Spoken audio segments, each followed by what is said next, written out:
All right, welcome everyone. My name is Farah, and I am a clinical social worker working at the LightHouse Arabia. And I am a therapist there that specializes in working with depression, anxiety, grief, trauma, and I'm also the director of the mental health first aid program. And this is one of my favorite topics, which is brave conversations. And this topic really I became extremely curious about several years ago when I first stepped into the role of leadership. And I was put in a position where um, I started to notice that this part of me that was extremely people pleasing was beginning to conflict with a lot of my values. And I'll share more about what happened in that situation. And I became very curious about how do you have courageous or brave conversations when you need to communicate difficult things when you are in a position of leadership? But that really expanded in looking at what are the communication styles we need to have in our personal lives, in our relationships, in our workplace to have difficult conversations. Okay. And that's really what today is about. So, if you haven't heard of the Lighthouse, I'm just going to quickly share my screen with you. We are the largest outpatient mental health clinic in the Gulf region, and we're a team of about 30 psychologists and 3 psychiatrists. And we're really on a mission in the community to destigmatize mental health. So, we work very closely with corporate organizations, hospitals, schools, government to support their wellness initiatives. And we have a host of really several free of charge support groups that we provide to the community. You can find more information about that on the website. So, what we're going to speak today about is why you should be brave. What is bravery? What does it look like? What stops us from being brave in our relationships or in our professional lives? What is the impact of avoiding brave conversations in your workplace? What are the key ingredients or formula of having them? Because there's definitely a science behind that. You can call them brave conversations, courageous conversations. There's even certain literature that will call them crucial conversations. We'll talk about what they are, the formula to having them, and I'm going to give you some special tools on giving and receiving feedback. Okay. I'm going to speak for about 45 minutes, and then I'd like to have quite a bit of time at the end of today's webinar where you can ask specific questions or share any thoughts that are coming up for you. So, why should you be brave? And I think for me, when you think about the importance of being brave, it's really about being able to find the words and the courage to ask, to express what you're feeling and thinking, and then having the courage to ask for what you may need. I always think of the statement of, ask and you shall receive. And for many of us, I know for a huge portion of my life, I frequently chose resentment over courage, where I may not have expressed a difficult feeling in a friendship or with a colleague. And each time you do that, you're actually consciously choosing resentment. Okay. And a lot of the times, what we're searching for, whether that's a promotion or some type of growth in your workplace, comes from sitting with what am I feeling? What do I need? What's actually coming up for me here? And what needs to change? And if you look at any real or authentic relationship in your life, is at some point going to require a brave conversation. And if you look at on a larger scale, any large culture change, social change, it all begins with a brave conversation. So imagine if any civil rights leader like Martin Luther King never said, I actually believe that something wrong or unjust is happening here, right? And I will say that, spending years researching and having brave conversations and teaching clients how to do this as well, I still don't like having them. I want to avoid them. I will want to cancel that meeting because they are very uncomfortable. And I really want to challenge your visual and understanding of what bravery or courage looks like. I think we tend to imagine it's the gladiator, it's the person that's super confident and they're kind of heading into that arena. But courage and bravery will look like your hands trembling. It will look like feeling choked up. You may be going into that conversation like, I don't want to do this, but bravery is still showing up and still acting from that place. Okay, so let's take a closer look at what tends to be some of those biggest barriers that stops us from actually initiating or having brave conversations. And sometimes it can be a power differential. So if there's a concern around, I don't feel comfortable approaching my boss, or it may be even within family systems of saying, it's not appropriate, I don't feel comfortable approaching my uncle or my grandfather in some way, that can often be a barrier. If you have a tendency in your life to avoid difficult emotions, so if you feel anger, betrayal, worry, sadness, and you tend to push it aside or numb it, you're also going to want to avoid that in your relationships. So sometimes people will say, oh, I just don't like conflict. I'm just like, I will do anything to avoid conflict. And I was definitely one of those people. But I want to challenge your language and say, let's take conflict out of the equation, and let's call it addressing different issues. Some of them are difficult, but if you say, I don't like conflict. Um, I don't want to make someone uncomfortable. That can definitely be something that will stop you from having brave conversations. Okay. So if you're a people pleaser, so the disease to please. So I don't want to say that because I don't want them to not like me. Right. That can definitely be a huge barrier. And for many of the people pleasers out there, you want people to like you, even the people that you don't like, which can definitely be a barrier. Okay. If there's low self-worth, so being afraid to share how you're feeling and fear around, will I actually receive what I'm asking for? And what if that person says no? What if they reject me? I don't want to feel that. So I'm just not going to ask, or I'm not going to express what I'm feeling or what I need. Okay. And sometimes we have a lack of clarity around an issue. We just don't know. We make assumptions that are not healthy. Okay. If you also come from a childhood home where there's been a lot of conflict, where you may see that there's arguing or yelling, you may have a template in your subconscious mind that makes you very averse to conflict, right? Which is, if your childhood experience has been that when someone brings up difficult emotions or situations, people start yelling or fighting or they shut down, then you will also be more likely to avoid difficult conversations into adulthood, because it can even be a bit of a trauma reaction that surfaces. Okay. Another barrier to having brave conversations is our desire to conform, right? So when we as humans have an innate desire to belong, whether that's to a social group or our workplace or a faith system, that belonging is quite powerful. And it can also get in the way of us saying, actually, I think something not right is happening here, or I disagree with what's coming up. Okay. We all have different communication styles. So what one emoji means to one person may mean something completely different to another.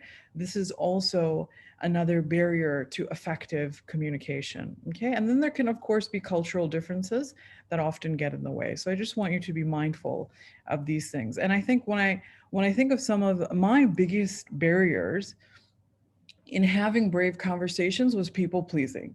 It was, but I don't want to say that to her. She's not going to like me, or she's going to think I'm unkind, or that kind of narrative. Many of us have grown up in homes where parents may say, well, what will other people think? Particularly if a lot of women have been socialized, oh, don't make a fuss, like just go with the flow. And so you can be going against a lot of internalized norms that can be another barrier for you in having brave conversations. And when you're conscious and aware of what is my biggest barrier, it's going to help you maneuver around them to then have that brave conversation. Okay. What is the cost or consequence of not having brave conversations in the workplace? So it's definitely going to fuel toxicity. We do a lot of crisis response work at the Lighthouse and part of that team when it comes to trauma work.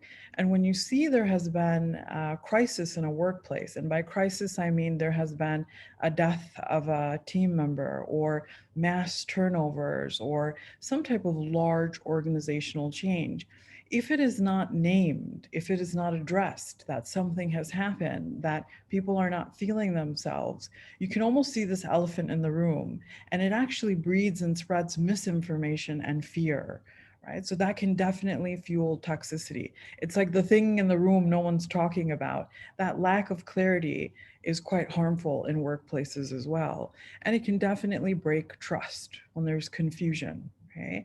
And one of the most dangerous aspects of not having brave conversations in workplaces is a psychological phenomenon called groupthink.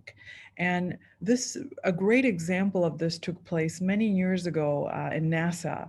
And there was a Challenger missile that was set to be launched.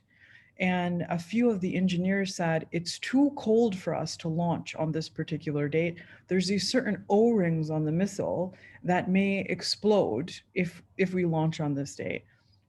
The kind of executives came together that were, and you can imagine there's a lot of hype around a launch. There's the news and the media and the family, and they were receiving an immense amount of pressure to launch. And despite the engineers saying we shouldn't do this, they launched, and about 11 seconds into that missile launch, the Challenger exploded and all of the astronauts on air died. And this is a really important example of so like in a nutshell, when we say groupthink, it's when a group of individuals come together, intelligent individuals, and they make a really poor decision, right? And that the cost of that comes is when, well, I was too afraid to say anything, or I kind of just went along with what everyone else was saying.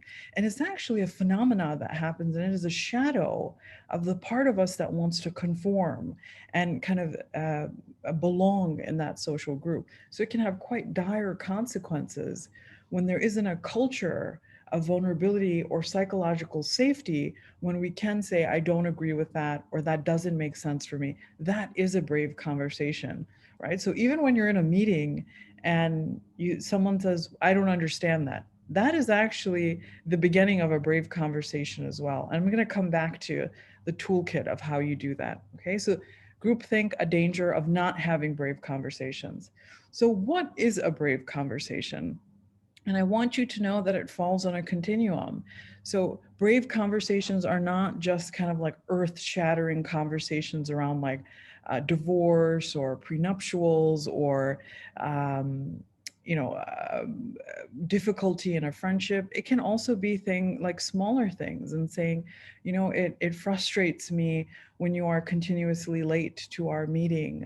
It can be much smaller things that you need from your partner, from your manager. One of the most common brave conversations I've had in my life is around speaking to my husband about not using his phone on dinner. And I think all of us have been there. So again, it's on a continuum, and I will encourage you to start small in your life as well. Okay. So as we're walking through how to have these, I want you to be compassionate to yourself. Okay, because you are going to be thinking about all the brave conversations you haven't had, or you've been avoiding, or the ones that went really wrong, because I'm sure all of you have had them. Okay. Other examples of brave conversations are going to be anytime you asking for a raise, asking for a promotion, giving feedback to team members on performance. These are all examples of brave conversations, okay? I want you to know that when you are having a brave conversation, you're speaking with the person, right? It's going to be together. And we're now going to take a closer look at what are those key ingredients to having these conversations, okay? Let's take a closer look at this. And the first ingredient is having courage, okay? And remember, when we look at courage, it's not the warrior in the arena. It could be, but you can go into these conversations quite nervous, anxious, uncomfortable. And if we look at the origins of the word courage, it comes from the Latin word cur, meaning to reveal or share, all of which is in one's heart. Okay, it's to speak what is in one's heart. And is, in essence, courage is choosing courage over comfort. So it's saying, I will choose 5 seconds of discomfort, like it's uncomfortable to tell you that I'm upset about something, over months of resentment. Okay, so each time you choose not to share something that is disrupting you in a relationship, you are planting the seeds for resentment in that relationship. Okay, so imagine if you have a friend that each time you meet her, she is about 30 to 40 minutes late, she or he. And you're like, okay, like, I feel like my time is being disrespected. What's going on here? And then she comes and she's like, oh, but I got late or something happened. And then you actually start soothing her, perhaps. Now, each time you do not share, like, Susan, when you're late, it makes me feel really frustrated with you. Can you please make sure that you send me a message if you're going to be late? Each time you do not say that in a relationship, you're also choosing resentment. Okay.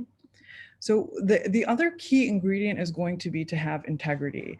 And that means choosing courage over comfort, because it is very comfortable to not tell Susan that you are disrupted or annoyed by her frequent lateness. Okay, so it is choosing what is right over what is fun, fast, or easy. And it is practicing your values rather than simply professing them. So I'll share the story that really was the catalyst for me. And stepping into a leadership role and as leading mental health first aid, I remember, and I'm very, like, a personal value of mine, the kind of core value for me would be service and kindness. And I remember having to speak to a team member to say that she wasn't ready to deliver a training just yet. And I remember feeling very terrified and saying, well, she's going to get upset with me. She's going to be angry. She's not going to like me. And I actually was so fascinated. Um, how are these parts of me, these pleasing parts of me, so powerful that it's now conflicting with my value of service? And I was not okay with that. And I did have that conversation with her. But that really sparked that interest of, when your values are compromised or being triggered, where I'm saying, my value of serving this program is much more higher than saying I will be pleasing in this situation. But it's more than saying I must act from a place of my values. So you will find that something that will help you or fuel you in having brave conversations is being curious about what value may be activated here. So for example, if Susan is chronically late, it may be the value of fairness or the value of kindness is being triggered for you. Okay. So the third one, and I think this is the most important one, which is an essential ingredient in brave conversations, is being vulnerable. And if we look at the definition of vulnerable, it is risking emotional exposure. You're showing up and you have no idea what the outcome will be. Okay, and I love this comic. He says, frankly, I don't know why I called this meeting. So to be vulnerable is saying things like, I made a mistake, or, even saying I love you first is extremely vulnerable. Saying I don't know or I messed up. Apologizing is extremely vulnerable as well. It's like you're showing up emotionally, but you don't know how the other person will respond.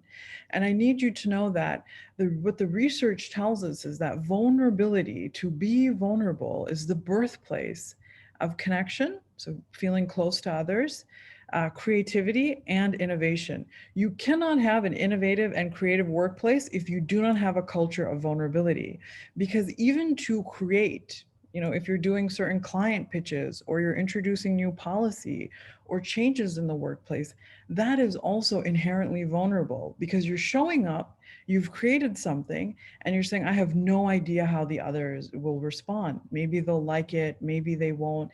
And so there's a sense of safety when there's a culture of vulnerability. It's making mistakes is okay, and we're okay to speak about that or ask questions when we don't know. Okay, so another example I'll give you is, imagine you're the owner of a company, you've invested in something you're passionate in, and you've hired a CEO to execute your business.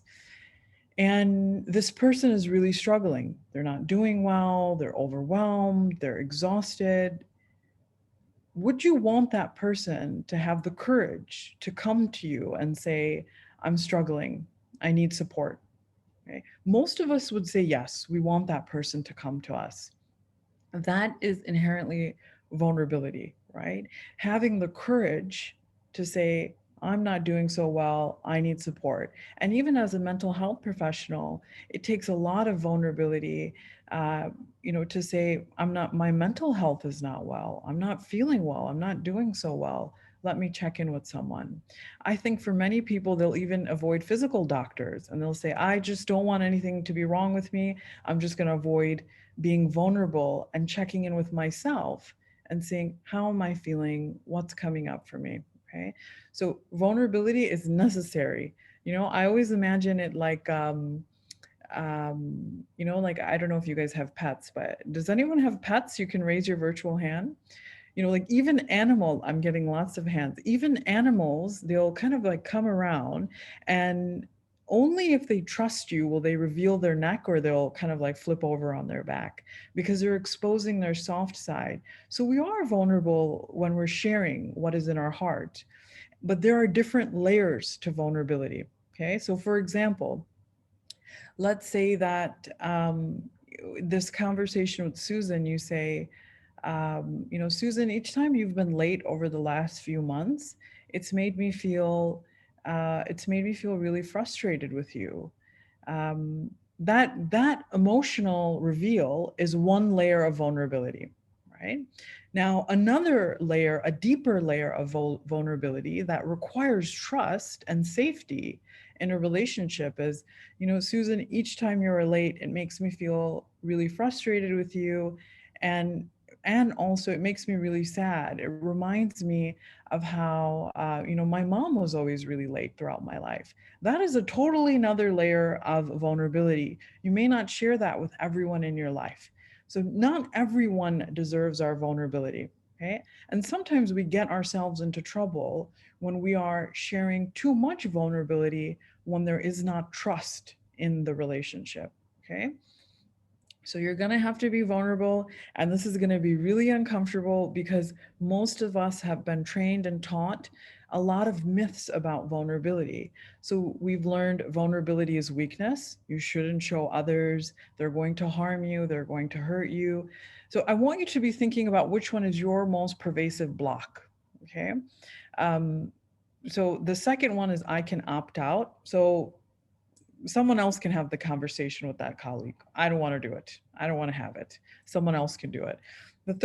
The third one can be vulnerability is oversharing. People don't want to know. It's like, you should just keep these things to yourself. It's private. And lastly, and this was mine, I can go at it alone. So I just won't say anything. I'll figure it out. I'll solve it. I can go at it alone. That is another pervasive barrier to being vulnerable. Okay. And the truth is, vulnerability is not weakness. It takes immense courage and strength to share and express what you're feeling and what you need.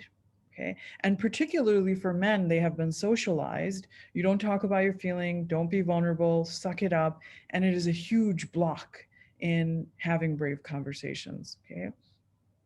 Vulnerability is oversharing, definitely a barrier, a very common barrier in, I think, Pakistani American culture. And I can go at it alone. That is just not true. We are social creatures. We need one another, right? And really, when we look at what leads to a meaningful or thriving life, there's this really amazing study, you may have heard it. It's called the Grant Study. And what they looked at over a lifetime of studying two groups of men. They looked at one group who was kind of highly successful Harvard grads, and then, I think President Kennedy was one of the individuals in the group, and the other group were very impoverished men in Boston. And they kind of followed them throughout their life, and they said, what makes a meaningful life? They looked at their education, how much money they made, all sorts of factors. And it's the longest study ever done. You can YouTube Harvard grant study. And what they found was that the best predictor of the quality of your life and how long you will live is the quality of your relationships. Okay? So it's not whether you're married or not, or whether you have kids or not, it's the quality. And when we look at the ingredients of what quality means in relationships, it is intertwined with vulnerability. It's when you are stressed, you can go or turn to that friend and say, I'm not okay today. Or you can go to someone and say, actually, I'm struggling financially, right? That is vulnerability. And that is one of the biggest predictors of actually life satisfaction. Okay. So, no, we cannot go at it alone. All right. And usually what happens is, I imagine most of us have felt this way or know someone who has felt this way, where they're hurt. Someone has betrayed them in some type of way, and they say, I'm never going to be vulnerable again. I'm putting my guard up, I'm putting this fortress up, and I'm not going to get hurt again. Okay. And they armor up. And what happens when we wear that armor is you cannot selectively numb difficult emotions. You can't say, I'll never feel sad again. When we numb everything, the good and the bad. So you will numb joy, excitement, connection, passion, enthusiasm. And when you are armored up, what happens when someone tries to hug you, right? You can't feel it. So that barrier, that guard is actually quite harmful. Okay. And usually these barriers that underpin all of these can be a fear of shame, which is, well, what if someone hurts me again? What if something bad happens? Okay. And we usually tend to want to avoid these. And what I'm here to say is that I need you to be curious about what stops me from having brave conversations. What do I start feeling like, oh, don't worry, I'll just, like someone else will take care of it, or it'll figure itself out. Or another common barrier I find is I'm just too busy. Like I just can't deal with it right now. Okay. Which can actually, yes, we're all busy, that's fine, but that can also be an avoidance strategy to have a difficult conversation with a spouse or a loved one, or even with a colleague. Okay. So this is our how-to. What do you do now? Okay. You want to have a brave conversation. What is your formula? And there are three parts to this. And the first one is to check in with yourself. So let's say that you have someone in your life right now that maybe you're living with them or you're around them and they're socializing quite a bit. And you can imagine you may be really uncomfortable because there's a global pandemic. Okay. And they're doing it quite a bit. Maybe they've posted some, I don't know, some pictures, or they've mentioned they've been going out, and maybe you're feeling uncomfortable being around them. Okay. But it happened once, it happened twice, you don't say anything, or maybe you notice that they're like pulling their mask down a little bit, and you're just like feeling a little bit uncomfortable. And I think a lot of us are in these situations. You don't say anything once, you don't say anything several times. Okay. So let's just use that scenario. And the first thing you want to do is check in with yourself. Okay. What am I feeling? What's coming up for me right now? Okay. I'm feeling afraid. I'm feeling disrespected. I'm feeling unsafe and uncomfortable. And I'm feeling anxious. I'm feeling fearful that I may get COVID, and I feel angry that this person is not respecting the requirements. Okay. So we're checking in. What am I thinking? What am I feeling? What is the story you're telling yourself? Okay. So I may be saying, well, Susan's just like a horrible person. Like she's a Trump supporter and she doesn't believe in COVID. And she's just, what is the story you're telling yourself about the situation? Okay. And what values are being violated? You may say, well, I don't think she's being very kind. I don't think she's being very fair. Um, I don't feel like she's being uh, kind or considerate of what other people are feeling. If they have high risk individuals around them, maybe you're high risk. What's coming up for you? You must check in with yourself first. Okay.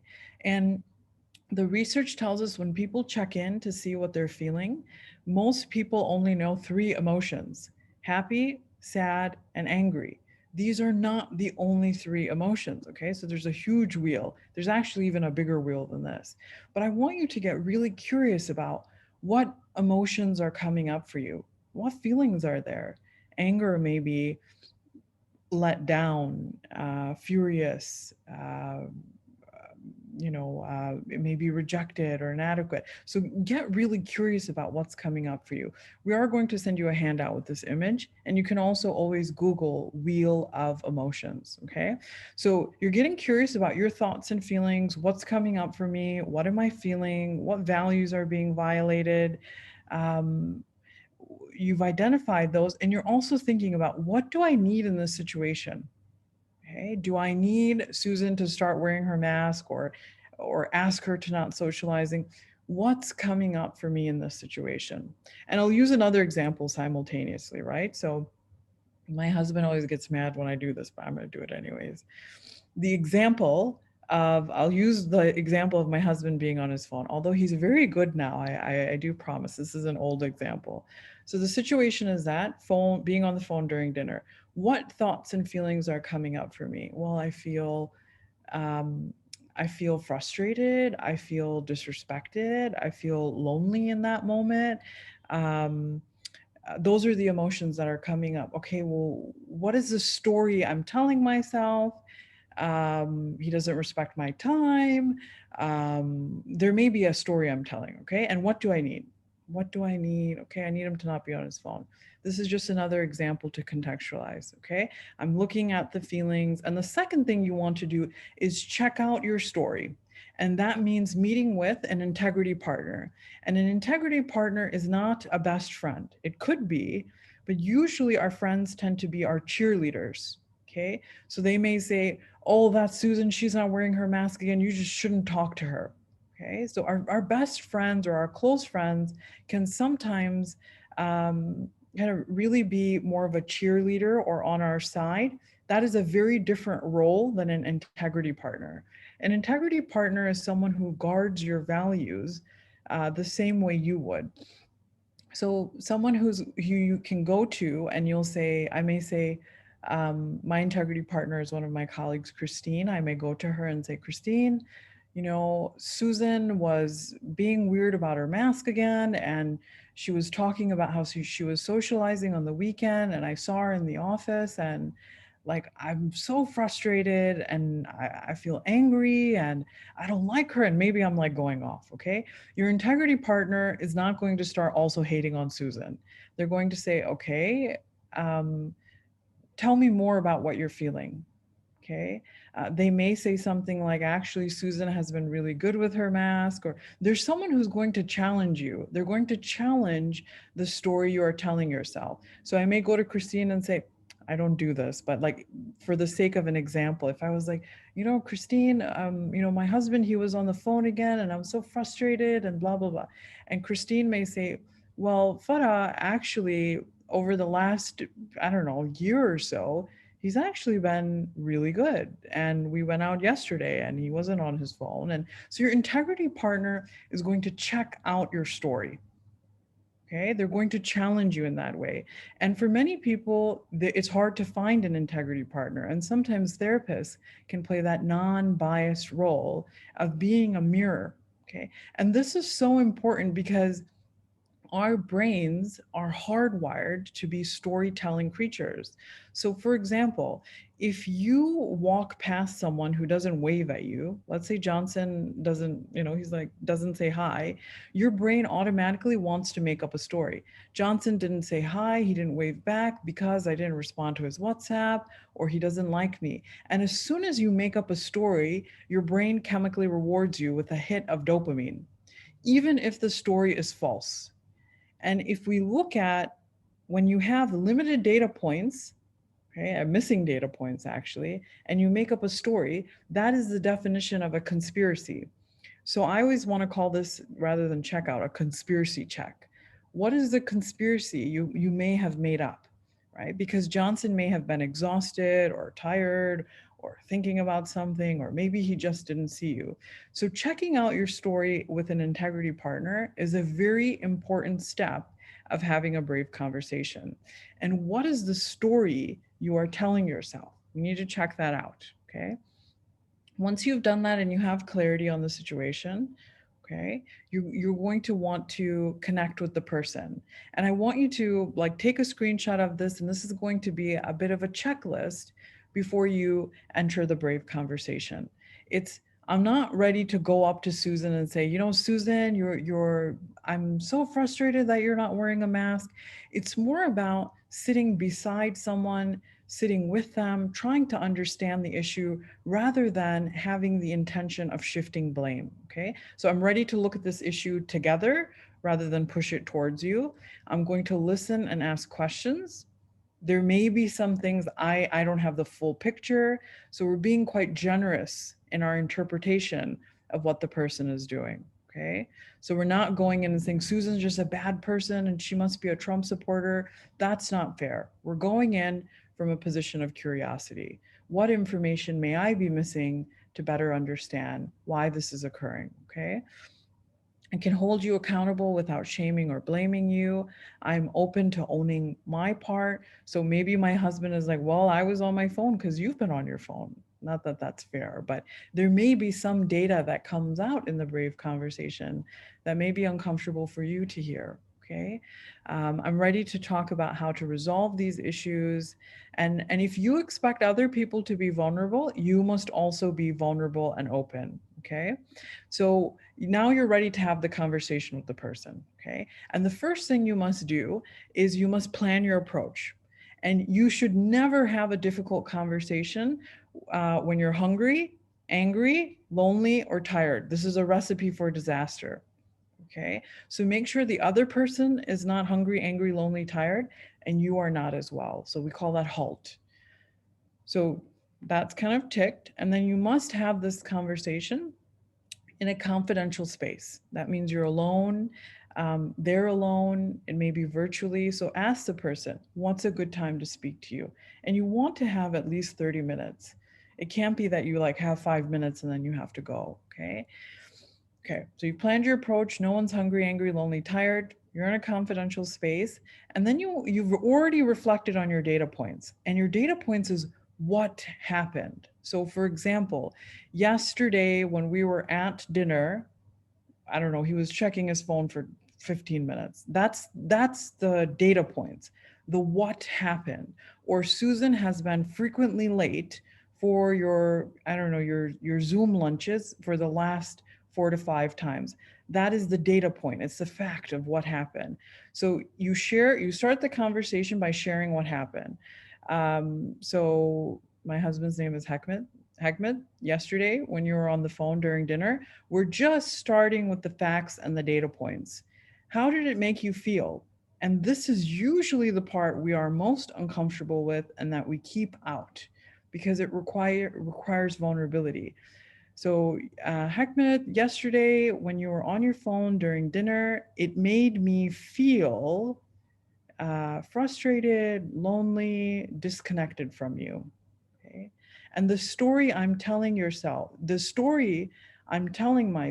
is that you do not appreciate my time. Or I don't know, maybe the story I'm telling myself is you don't care. Okay. What is the conspiracy I may be telling myself?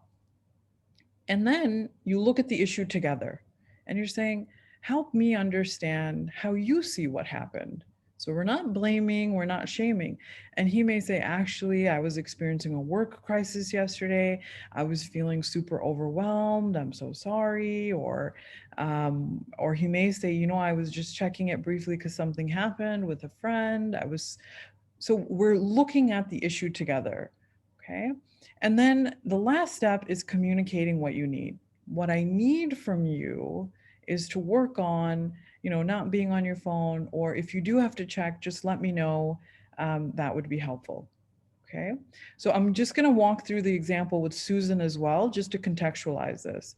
So Susan, the last 4 to 5 times you've been about 30 minutes late to the Zoom call, to our Zoom lunch, and it's making me feel frustrated, anxious, confused. Help me understand what's been going on. So we're standing in a position of curiosity. We're not saying, Susan, you're so horrible. Why do you keep doing this? That is not healthy. That is actually quite destructive. Okay. We're going in, we're saying, help me understand what's been going on. Susan may say, actually, I've been so overwhelmed. I'm really struggling. I'm experiencing depression, or, I'm just having a hard time. We want to look at it together. Okay. And then you must communicate what you need. What do you need from Susan? Susan, I need you to work on being on time, or if you are going to be late, please just let me know at least 30 minutes in advance. So you're being very explicit. And that need is very important, which means you must do that homework, right? When you check in, what do I need from the other person? What do I need them to work on? And sometimes this is not so clear. You may say, Susan, I actually don't know what I need yet. I'm going to think about it and I'm going to let you know. Okay. And this may seem simplistic, but it's actually very powerful. Like when we look at it, even in relationships or marriages, when there's like larger frustration. So it may be Susan, let's not say Susan, let's say Johnson. Let's say there's something going on in the marriage. Maybe there's disconnect or sadness. So it may be, so what happened? Let me think of an example. Let's say that hypothetical Johnson is feeling really disconnected from his wife, and maybe there's been some, I'm trying to think of a good example. Yeah, okay. So let's say that Johnson has been feeling, really frustrated and lonely and confused because hypothetical Susan has been, what has Susan been doing? Let's say Susan has been, this is a really good example that I had last week.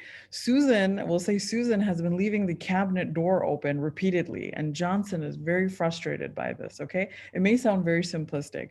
So share what happened. Johnson may say, Susan, each time you leave that cabinet door open, it makes me feel really frustrated because we've spoken about it several times. It makes me feel like you are not listening to me or you do not care about me. Help me understand what is going on. Like, help me understand what's happening with you leaving this cabinet door open. And she may say, well, the cabinet door is actually broken. Or she may say, I was just in such a rush, or I was so overwhelmed yesterday. I'm so sorry, I've been working on that. And Johnson may say, well, I need you to work on being more considerate. Okay, so this is just another example. I'd actually like to take a moment very briefly to hear what some of your brave conversations have been so I can contextualize it even more. Okay, so the next thing I want you to know is when you're having these brave conversations, you must also recognize the signs if someone is shutting down. So you may say to someone, I'm really frustrated with you. You keep leaving that cabinet door open, and you notice that they start crying or they start yelling or they just like visibly look like they're not talking. They're stonewalling, they've shut down. If you notice the other person has shut down or you have shut down, then you must stop the brave conversation. It is no longer going to be effective or helpful. So you may actually say, Johnson, I can see that Susan, I can see that you're actually really overwhelmed right now. Let's talk about this at another time. Okay. That's really important. And if at any point you have forgotten to share something, how you were feeling or what you needed, circle back as much as you need. And I find that for so many people, they'll say, well, it's been a month. I don't think I can bring that up again. No, you can, right? So you can actually say, well, Susan, I know this happened like, 4 months, I don't know, 4 months ago. But I was thinking about something that happened, and it's kind of playing on my mind. I'd like to share what's coming up for me. Come back to it, circle back to it as many times as you may need using these tools. Okay. And I'm going to give you a kind of like a special note on receiving feedback, because you may have someone have a brave conversation with you. They're telling you how they feel or a frustration that's coming up for them. And you want to make sure you're being generous in your interpretation of them. Okay. So, what I mean by that is, let's say my husband was receiving the feedback. Okay. And he's like, Farah is upset with me about my phone use, and he may, generosity of interpretation is, I'm going to give you the benefit of the doubt. Okay. So it's saying, well, usually she's rarely upset about things. She's, quite grounded and calm. And so it's giving the other person the benefit of the doubt when they have disrupted you or hurt you, or they are frustrated with you about something. Okay. And you usually want to do that when you're checking out the story. Okay. So someone does something to hurt you or frustrate you, you want to try to be generous. So, for example, when I'm checking out, man, I feel frustrated that he was on his phone and he was like disconnected. Being generous is saying, actually, he's made a huge effort to not be on his phone. Maybe something happened, maybe something was up, and I'm going to be generous in how I interpret someone's behavior. That may be true for your managers as well. I find that there has been a lack of generosity towards a lot of workplaces where people will say, I don't like how leadership is doing this. And, things have been really horrible, as opposed to generosity of interpretation, which is saying, well, actually, no one's done this before. No leader, no manager has moved through a pandemic. There's no template for this. Let me assume people are trying their best and try to get more information on what's going on here. Okay. I'm going to leave that there, and I'll leave you. I'm actually going to not share this quote because I'd like to spend more time in the question and answer section. I really would like you to share more of the brave conversations that you've had, the ones that you're thinking about having, so that we can contextualize this a little bit, or even further, actually. Okay. All right. So,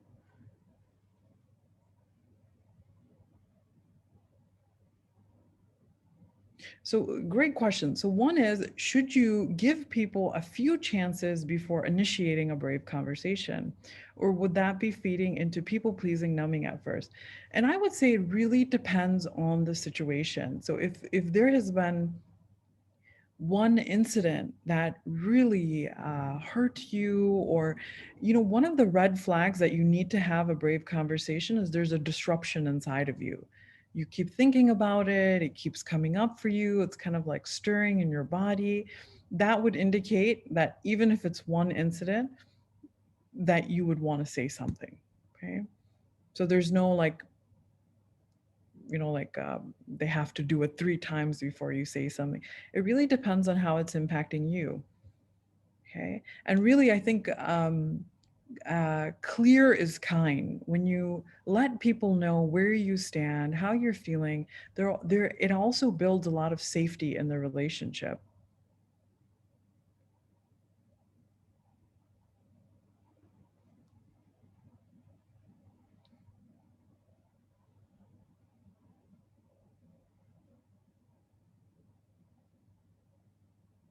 So we have a example. So asking parents to give me and my spouse space, to hold off on interfering, constantly passing judgment. Okay, so I'm going to use the same formula, right? So you check in with yourself. What am I feeling? What's coming up for me? So it may be angry, um, sad, helpless, suffocated, maybe. And the story I'm telling myself is, I'm making this up now. They're inconsiderate. They're not thinking about us. This is unfair. This is unkind. Check that story out with an integrity partner because they may see the situation very differently. And so this is how the formula would work. Mom went, and I don't have like a specific situation, but mom, yesterday or the last few months when you have come over without calling, it made me feel uh, it made me feel frustrated. It made me feel overwhelmed because I had other plans a lot of the times, and I felt really guilty because I never want you to feel like you're not welcome to come over. I love you, and I felt really, it was really difficult for me each time to say to you, Mom, please call, because I love you and I want you to feel welcome. But I'm also feeling really overwhelmed right now when that happens. Help me understand how you see this. Help me understand, what you think should happen. Help me understand this. So we're looking at it together. We're not blaming, we're not shaming. And then you're communicating what you need. Mom, what I need from you is, to the best of your ability, please give me a call before you do come over. Okay. And remember, you always want to halt. Don't do this when you're hungry, angry, lonely, tired, and make sure it's in a private space. To not embarrass the other person, or, different emotions may come out in that conversation. Okay.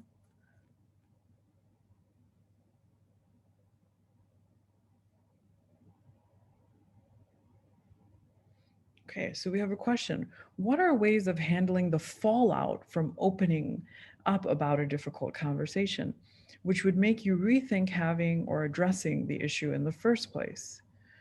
For example, a stranger walks around without their masks, and even when you address the issue, they lash out instead. Even though they know they're in the wrong, is it even worth tackling these types of difficult conversations? Or should we reserve these conversations with people we are familiar with? Thank you for the example and being so specific. I think we definitely have to pick and choose our battles depending on your energy levels that day. And when you say fallout, um, I want us to think about our circle of control, right? The things that we control are our thoughts, our feelings, and our behaviors. So, how someone responds, even to a brave conversation, is outside of our control. Someone may receive it, someone may hear it, or someone may be very defensive and very reactive. We cannot control that.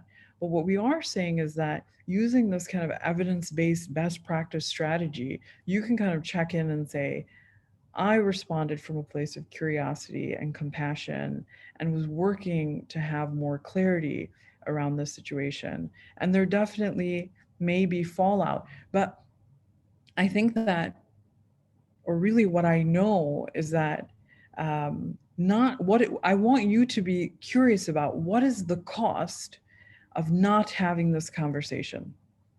Right? So if I do not share what I'm feeling or what I need from this person in a workplace, if they're not wearing their mask around you, and like each day you are anxious and angry and distracted and resentful and now pulling away from that person, that's a pretty high cost, right? So I would want you to be conscious of, do I have the energy, and is it important for me to address this? How is it impacting me?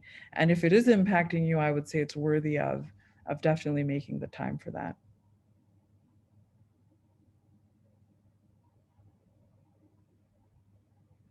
So we have a question, being an introvert, there are times I'm afraid or nervous to speak out or ask questions because they might get me wrong or might not understand me.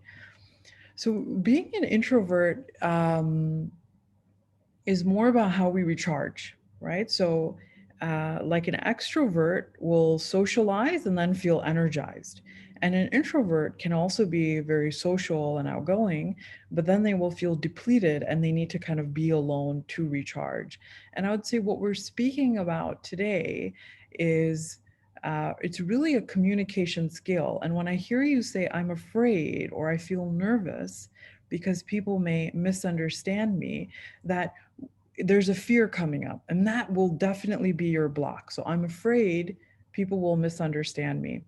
Okay, so I would want you to say this is where we need to be governed by our values as opposed to our fears. So, how can you perhaps use the toolkit to communicate on a smaller scale? So, another way of having a brave conversation is actually when someone you love does something you really appreciated. So, for example, um, let me think of one. Okay, so I'm using my husband so much. He's gonna be like, "Why do you do that?"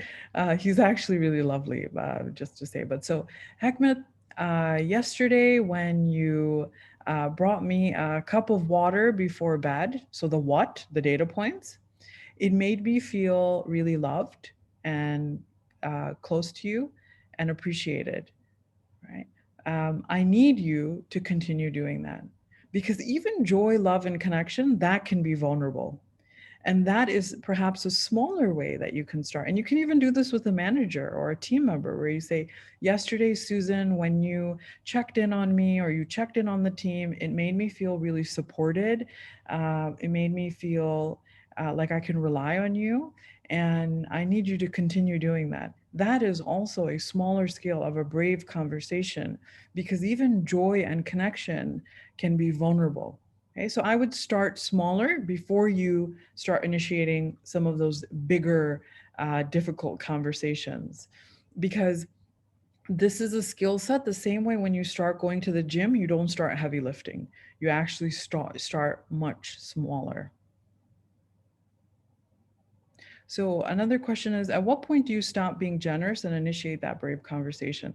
So the generosity of interpretation happens before the conversation, right? So it's like saying, I'm giving you the benefit of the doubt before I go into the conversation. So usually, like I had a situation with my integrity partner, and she came to me and she said, I'm really frustrated with this, friend, and this happened and that happened, and I feel like she does this all the time, and I'm really frustrated. I told her I needed it at that time, and she was really frustrated, and I was like, hearing her, and she was in that moment not being generous in her interpretation of this friend.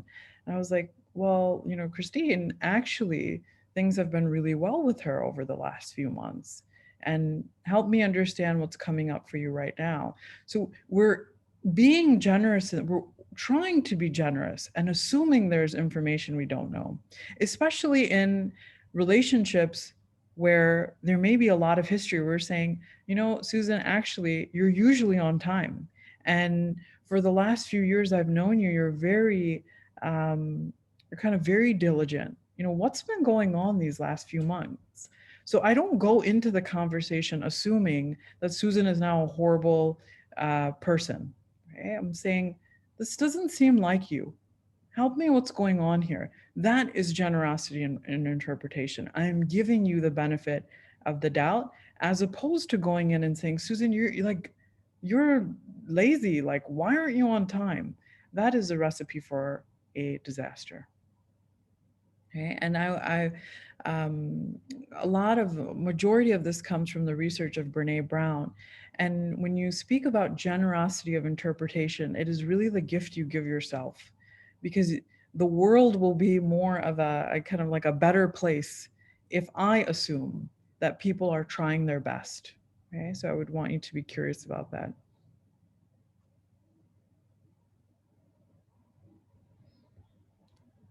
So we have a question: is past bad experience in life for similar conversations a barrier? Yeah, if you've had previous conversations about emotions or difficult needs go horribly wrong, you may have definitely some added anxiety around having these conversations. But I will say they're actually what deepen love and connection, because that is essentially what vulnerability does. And if you're interested in learning more about vulnerability, there's a really great 1 hour it's not a movie, but it's like it's what is it? She's like talking. I don't know if it's like a documentary or it's kind of like a TED talk on Netflix. It's called Call to Courage by Brene Brown. And she really is deep diving into brave conversations and the role of vulnerability in our lives.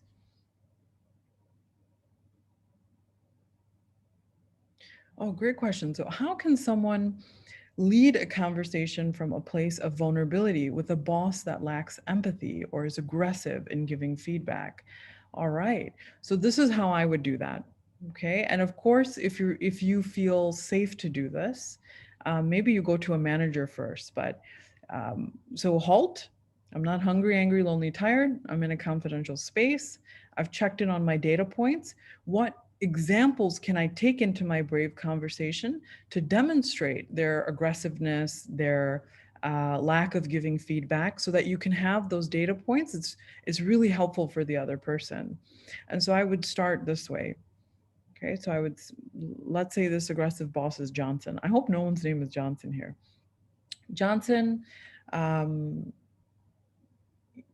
and I would actually start this way. Johnson, I've really been thinking about how to express what's coming up for me. Okay, like, and the last few perhaps months, there have been several instances where I have felt you have been aggressive or have not had empathy. And and you can cite those examples. And again, you're not labeling the person. You're aggressive and you don't have empathy. My experience of you in the last few months has been that your response has been aggressive, okay?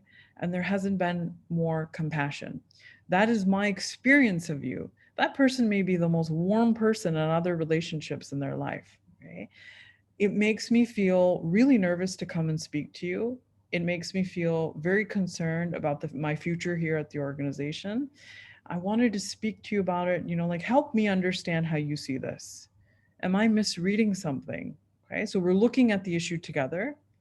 And then you are thinking about what specifically you need from that person. And maybe I need us to have better communication regarding this.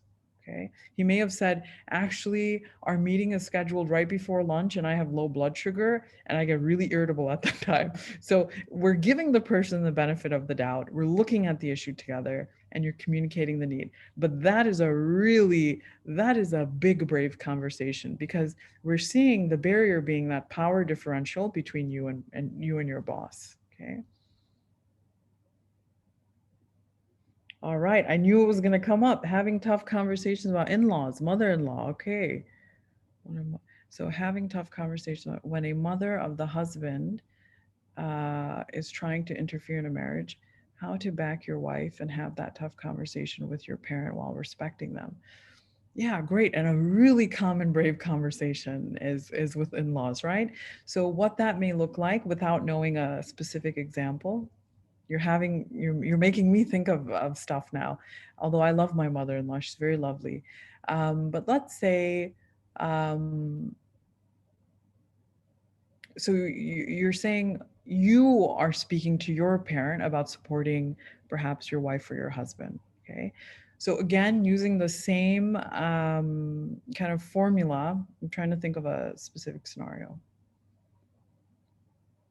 Let's use the same example of coming over without, or let's say that your mother is critical of your wife's cooking. I'm using this from Everybody Loves Raymond, if anyone likes that show. So let's say you've noticed this happening a lot, and perhaps your wife is often quite sad, or she feels angry, she feels very judged or criticized. So so you halt. No one's hungry, angry, lonely, tired. You're in a confidential space. You've reflected on your data points, right? So because you want to give the other examples, or they'll say like, "What do you mean? Like I don't do that." So mom, the last few months or the last dinner when you came over and you said that Susan's chicken was super dry, you've often made comments like this, mom, and I find myself feeling really stuck because I see how hurtful it can be to Susan. Um, it's really hard for me to mention this because I know that you do not mean you do not mean ill. I know you don't mean to hurt her feelings. You may even mention the things that you love about your mother in that situation, but I'm feeling really conflicted here. I'm not sure how to resolve this. Like, help me understand how you see this. And she may say, well, I actually think your wife's cooking is great, but she tends to, like, I don't know, on the chicken. And again, we're trying to have an open conversation. She may say, wow, I didn't even realize that I was doing that. I had no idea that it was hurting her feelings. And then you communicate the need. What I need from you, Mom, is to be more mindful about making comments about Susan's cooking. Now, remember, the person you're speaking to may go on to take on your need, or they may not. And this is one of the reasons why brave conversations are so hard, because you're actually very vulnerable. You're thinking, well, what if the person doesn't stop? Or what if she does keep criticizing? Then what? Then we're actually sitting with the reality of, okay, now what boundaries will I have to draw in order to navigate this? And that is really hard. It's really hurtful when someone does not give you something that you need. Yeah. And then that becomes a different conversation between you and you. What do I need to navigate this, to continue to preserve my relationship with my parent, but also honor what my wife is feeling? All right, I'm going to just stay for 5 more minutes and I have to go. I'm loving these questions.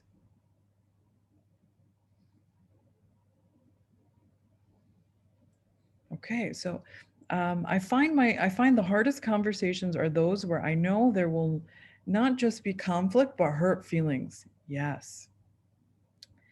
And especially at work, I sometimes need to give feedback, which comes across as strong, but I do my best to keep it objective and somehow thoughtful.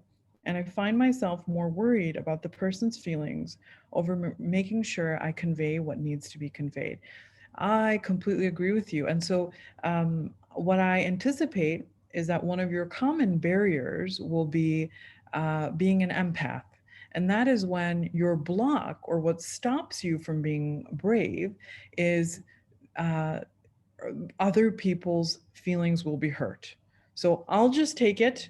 I don't want to hurt their, I'll figure it out, I'll problem solve, I'll maneuver. I just don't want other people to feel hurt, because if you are highly empathic, then when you perceive another is hurting, it also makes you very uncomfortable. Okay. So what I would want you to think about is, how do I communicate what I need to in terms of honesty, fairness, what value is coming up for you, while also being kind. So clear is kind, right? So you may do that by acknowledging what the person is doing really well. Susan, we're really happy with XYZ, but we are very concerned about what's happening over here, and I would need you to work on that, right? Now, what you don't want to do is the feedback sandwich, which is where you kind of layer the critical feedback in between two compliments. Then it can get lost, where you're like, Susan, you're so awesome, you're doing really great, but you really need to start responding to your emails, but we're so happy with you. That is confusing, right? So don't sandwich it in there, but you can start with someone's strengths, which you appreciate, and then to be clear, you can be clear and kind, right? And that would be something I would want you to be curious about, is how do I clearly communicate what I need and what I'm feeling, but also with the value of kindness, which can sometimes be a bit hard.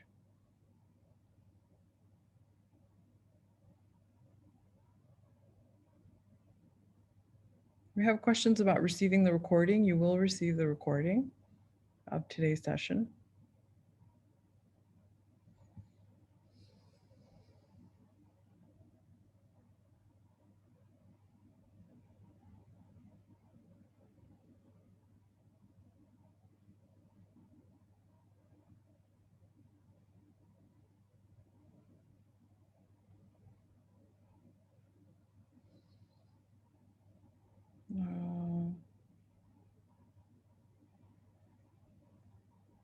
So we have a question. When you have someone in your life having a hard time with depression and stress, what can I do to be supportive and help that person deal with the stress?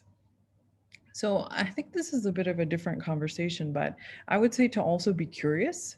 Like, what can I do to support you? Asking open-ended questions. What have things been like? So, open-ended questions is one skill, um, a skill of empathy. It's being curious. Tell me more about how you've been feeling. Tell me more about what this is like for you, and asking them, whether you're a manager or a loved one, what can I do today or this week to support you? Okay, that's definitely something I'd start with. Um, I'm going to use that example. If you have a loved one that is burnt out, depressed, struggling with anxiety, um, an example of a brave conversation with them. Okay, so maybe you see that they're struggling with depression, but you've noticed that um, they're not going to therapy, right? Maybe you've noticed that they've stopped going to their therapy sessions, or they're engaging in something that is um, um, harming the relationship in some way. Okay, so you may say, Johnson, um, I know that you are struggling with depression. You've been quite unwell over the last few months, and lately I've noticed that you've stopped going to your counseling sessions. I'm feeling really concerned and worried about you. Help me understand what's been going on. So we're being curious, we're connecting, you're trying to understand what the person is going through, but you're still expressing what you need and how you're feeling. And what I need is, what I need, Johnson, is to better understand how to support you. What I need is, or it may even be, what I need is to make sure, what I need is for you to be going to counseling in your weekly sessions. How do we make that happen? Okay. So that may be an example of supporting even a colleague that is unwell. And I would say speaking about mental health in the workplace is definitely a brave conversation as well. You know, when we're thinking about mental health first aid conversations, those are all brave conversations, because you're actually naming and saying, you're approaching the person and you're saying that you're concerned about their mental health or how they've been doing. That requires courage to name that, to be open, to have empathy. But then there's an added skill set there of knowing how to identify things like depression, anxiety, addiction, panic attacks, and then knowing the right resources to refer to someone. All right.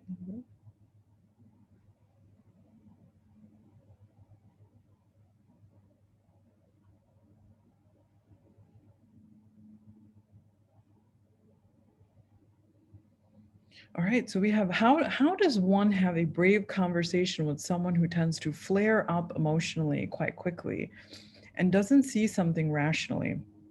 For example, the partner feels the time is right to move in together, but partner two isn't ready. However, partner one interprets this as rejection. I love this example. This is really good. Okay, so if you notice that the person gets really overwhelmed about that conversation, what I would recommend is having a brave conversation about what you just shared. So, for example, I would say, let's just say her name is Susan. Susan's going through a lot today. We could say, Susan, I've often noticed that when we speak about moving in, that the conversation becomes really charged and really overwhelming, right? It's hard for me to express how I'm feeling or what's coming up, and that makes me feel really stuck. It makes me feel really helpless. I'm not sure how to resolve this. Like, help me understand how you see this. I would not speak about should we move in or should we not in that conversation. I would be speaking about how do we even have this conversation, because I'm feeling really stuck. Okay? Help me understand how you see this. How do you feel we can work on this together? Because what I need is that when we do speak about whether we should move in or not, is that um, not that she's not overwhelmed, but I need to know that we can have that conversation and I can feel safe expressing how I'm feeling. Okay. But I've noticed that the story you often tell yourself when I say I'm not ready to move in is you feel rejected. and I'm feeling really helpless. Okay. So again, you're being vulnerable, you're expressing how you're feeling, you're being honest, you're being clear, you're expressing what you need. How your partner responds is not your responsibility. It's actually outside of your realm of control. But it is important that you're being honest, clear, and expressing what you need. Okay. And so you may even say to her, how can I help you? How can I support you when I notice you're becoming overwhelmed? Right. So we're looking at the issue together. We're being curious about it, but you're also able to show up and share what's coming up for you.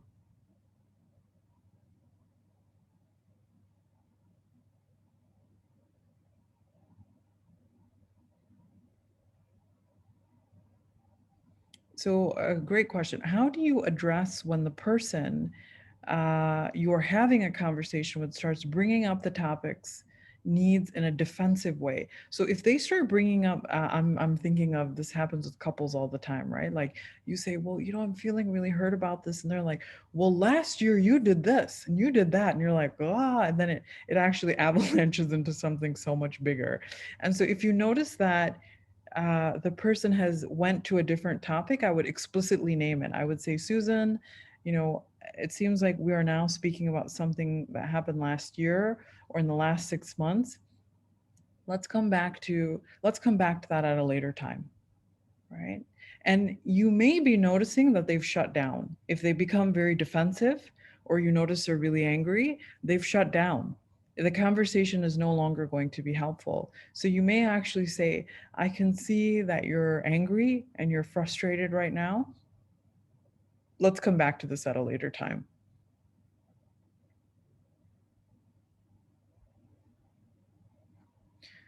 What if someone close to me cuts our relationship because they are not receiving it well? Yeah, that's actually one of the reasons why some people do not say how they're feeling, right? So I've had people say to me, I um, I'm thinking about, people have said, I'm too afraid to ask for what I need because what if I don't get it? Or what if they don't give it to me? I'll often have people say, but I'm too afraid to tell my partner that I want a serious relationship, or I want something more, because I'm afraid that they will just end the relationship. So, what is the cost of not saying it though? Does that mean that you are in a state of worry, anxiety, frustration? What is the cost of being governed by fear, as opposed to being clear and saying, I'm, so I would use the data points, I don't know, let's say it's Johnson, lately I've been feeling quite confused about where we're at in terms of our relationship. I'm noticing that it's making me feel quite anxious, and I just wanted to better understand how you see where things are. Johnson may be like, Johnson may shut down. No, that's okay. Or Johnson may be honest and say, this is how I see things. And then you can be honest about, what I need is to better understand where things are. Or you may say, I need some type of commitment. I don't know what you need, but being honest is actually so important. Now, Johnson can choose to give you what you need, or he can choose not to. But we're saying that we are being governed by a place of our values, where there's fairness and honesty and kindness in that space. But I love your question, because it's a great example of how fear often stops us from having brave conversations. There can be a fear of rejection or losing that person. And we're saying we do not want to lead a life governed by fear of not asking what you want or what you need. The cost of that is very high for our mental health and our relationships.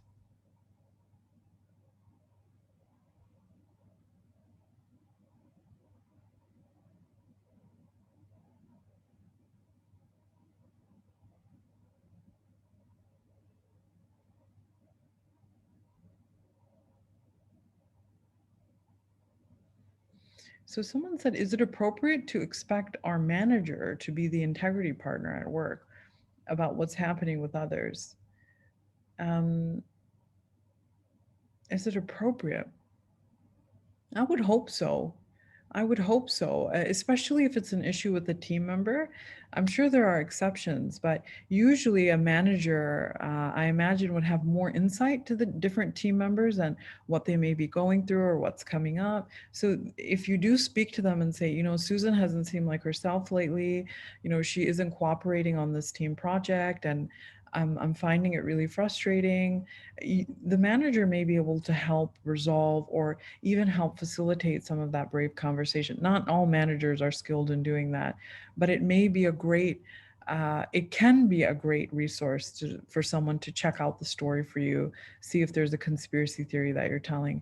But I do think that an integrity partner, you have to feel safe being vulnerable with them as well. And if you do have that with your manager, it's really special. Okay.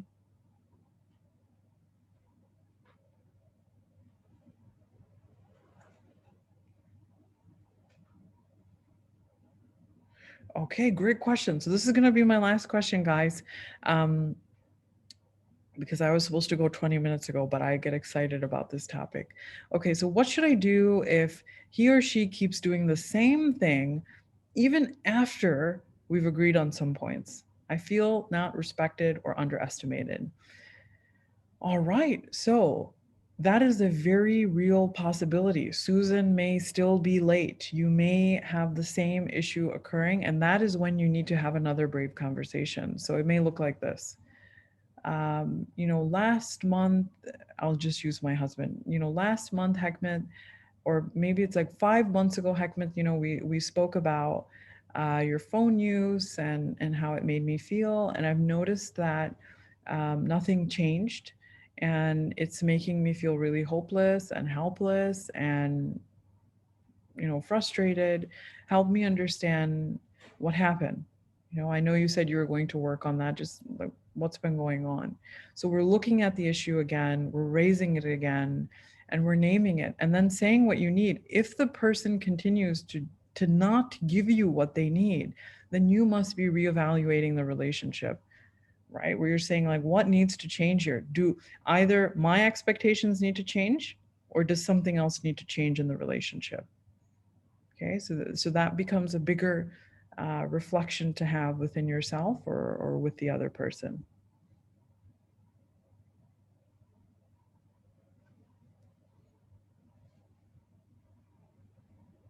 I said it was my last question. I keep going. Okay, I'm going to take one more.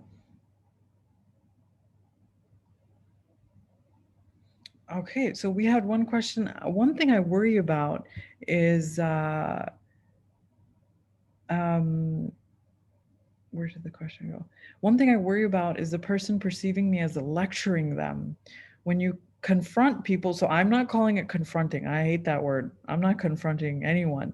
But when you're addressing difficult issues, and they go into well, one is we're not lecturing them. We're not like, you know, you always do this and you just stop doing this. That's not helpful. And, you know, even passive aggressive comments, we call them low level warfare. Like, oh, you just always do that. You know, you're just always on your phone. That is not helpful. Okay, that can actually be quite toxic for a relationship when that pattern begins to form, as opposed to sitting, addressing it, naming how it feels for you. Okay. And remember, if someone goes into defense mode, that means that they have shut down and you need to have the conversation at another time. All right, guys. So thank you so much for attending. We are going to email you the recording of today's session. We're also going to send you a handout with the key takeaways from today's session. And if you have any other further questions, you can just send me an email. I'm going to pop is there like a chat function? I don't know, but if you, my email is fdahabi, so that's FDAHABI at lighthousearabia.com. So if you do have any other burning questions I wasn't able to answer, you know, please just send me an email. That's fdahabi at lighthousearabia.com. I hope that this was a helpful talk for you, and I do hope that you're thinking about how to have those brave conversations with others, but also I would say the hardest thing is sometimes having brave conversations with yourself, right? Is many times we're not being vulnerable with ourselves, where we're saying, actually, I'm really not happy with that thing happening in my relationship, or actually, I'm really uncomfortable with this thing that's been happening at work. Sometimes we ourselves don't want to acknowledge difficult feelings. So, vulnerability always starts between you and you. Start there. Start having the brave conversation with yourself before you even think about um, speaking to someone else, because you may be the one that is minimizing your feelings, dismissing them, judging them, getting defensive, as opposed to allowing yourself to be curious and to feel everything that you may be. Okay. So take care of yourselves during this, difficult year, complex year, and goodbye. Take care.